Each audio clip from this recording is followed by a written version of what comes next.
Hi everybody, this is a Flat Cap Cafe Racer. I'm out to the drag strip today, and I'm going to talk to one of my buddies out here. It's Dylan. Dylan, say hello. Hello.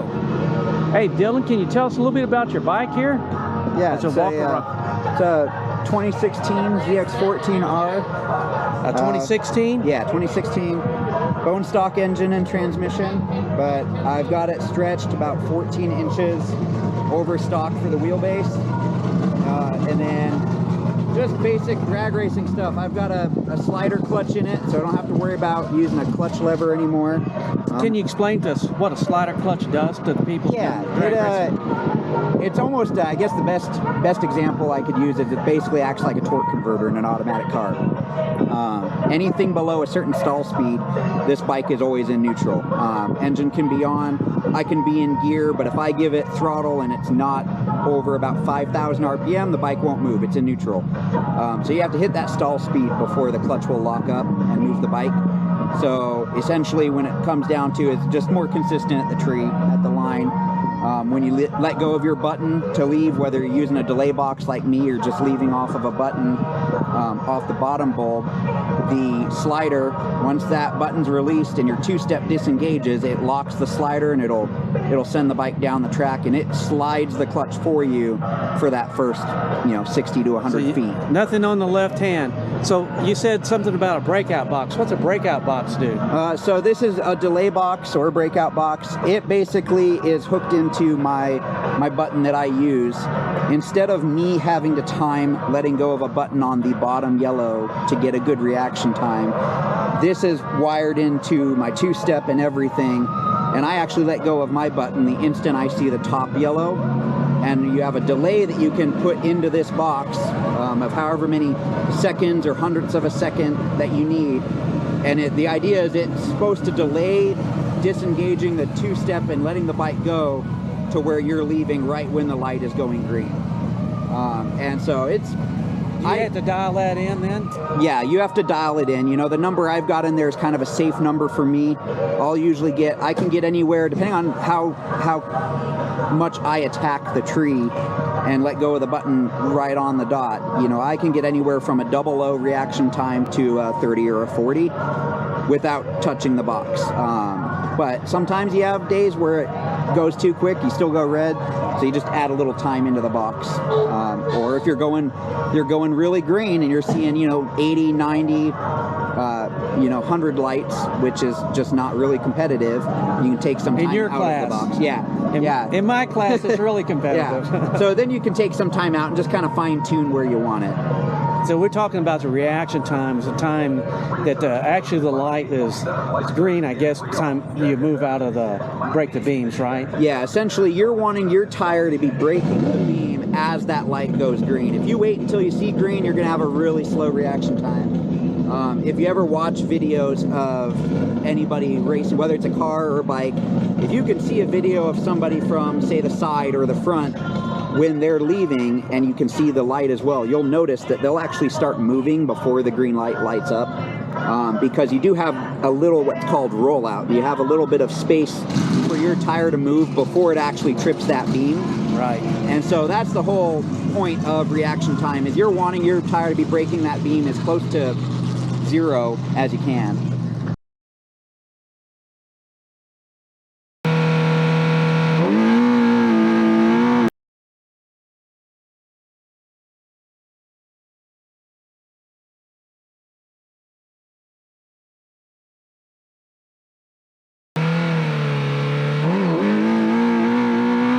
Now I left too early on this one. I left at the beginning of the third yellow light instead of at the end.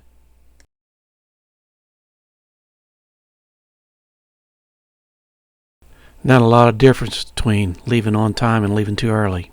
Yeah, well, I'll show you the slow part of the reaction time today in my video.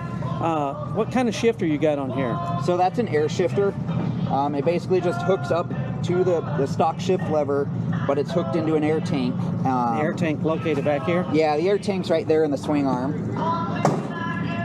It doesn't hold much air, but it doesn't take much air to shift. But then I actually, instead of having to use my foot to shift, I just hit my horn button, and that actually triggers the shift on the bike. So there's your horn button, Yeah. right? Okay. Yeah, so when I hit that button, it's wired into a box that will kill the ignition to take the load off of the engine and the transmission, and then it triggers this solenoid to pull the shift lever up, and it'll shift the bike in, you know, just a split second. Acts kind of like a quick shifter, but instead of still having to use your foot, you're just using the hand, which works a lot better for me because I put my feet on these pegs back here instead of the factory pegs, so my foot's nowhere even near the shifter. So when we're looking at the swing arm, how long is your swing arm, the rear swing arm on this bike? The rear swing arm, I'm not sure the actual length of the swing arm itself, but my wheelbase is 72 inches. So my wheelbase is 14 inches longer than the factory wheelbase on this bike. How does that help you? It helps a lot. It helps basically helps keep the bike down, keeps the front end down. With the longer wheelbase, you're a little less prone to wheelies when you launch if you hook up really well. So a lot of people will do that versus the other option to prevent wheelies is if you keep a bike. Let's go on this side. Is if you keep a bike stock wheelbase, you can do a wheelie bar setup. Yeah. But this is a way to do it as well. Is just lengthen the wheelbase of the bike. Makes it a lot harder for it to bring it up. At least on something like my bike where it's just stock horsepower, no power outers, you know, made. If you've got a bike that's running nitrous or a turbo, those guys can bring a front end up even if they've got an arm longer than mine. Okay. So I noticed we get a number on here. Tell everybody what that number means. So that's the dial-in number. That's basically when you're bracket racing, you have to pick a number that you think your bike or your car is going to run. You dial it in on that board, and your opponent does the same thing. And in theory, if you were to have perfect reaction times both run perfect on your dial-in, you would leave at different times. The tree will be staggered. For the slower vehicle would leave first, and then the faster one would leave second. But the idea with bracket racing is if you have a perfect run, your opponent has a perfect run, as far as hitting your dial and your reaction time, the theory is that you will cross the line at the same time, even though you leave at different times. So that's just, you have to take a guess of what you think you're going to run and try your best to hit that, whether you have to, whether you end up going too fast and you have to let off at the end, and sometimes you just don't hit the number. Sometimes you'll dial a number that your bike just doesn't want to hit. But what kind of exhaust header you got there? It's just an aftermarket exhaust, just a 4-into-1. It was a drag racing pipe that went down the side. However, when I changed to using these rear pegs, it was a straight exhaust, so it used to actually blow the exhaust right into my boot. So I had to switch it up, and I just basically made that turnout tip to stop it from burning my boot as I'm going down the track. Well, what kind of horsepower would you say you had? This bike's probably, I'm not sure exactly, it's never been on a dyno, but at the tire it's probably at least mid 190s, I would think, 190 or so at the rear tire probably. Maybe a little bit less than that, but around that. Ballpark, these engines are right around 200 horsepower at the crank stock, and it has been ECU flashed, does have the exhaust on it that's a better flowing exhaust, so it probably does make a little bit more power than stock. All right, well, some of you guys might remember in some of my older videos, Dylan was running an MT-07 out here, and he gave me fits with his little MT-07 against my Thruxton, so. But nowadays, I don't think I'm going to pull up next to Dylan. I think it would be taking a knife to a gunfight. Yeah, probably. Well, good luck on that, Dylan. Thank you, you too. All right.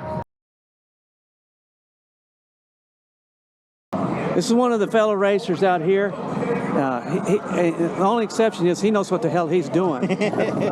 How long you been racing out here, Jay? 14 years.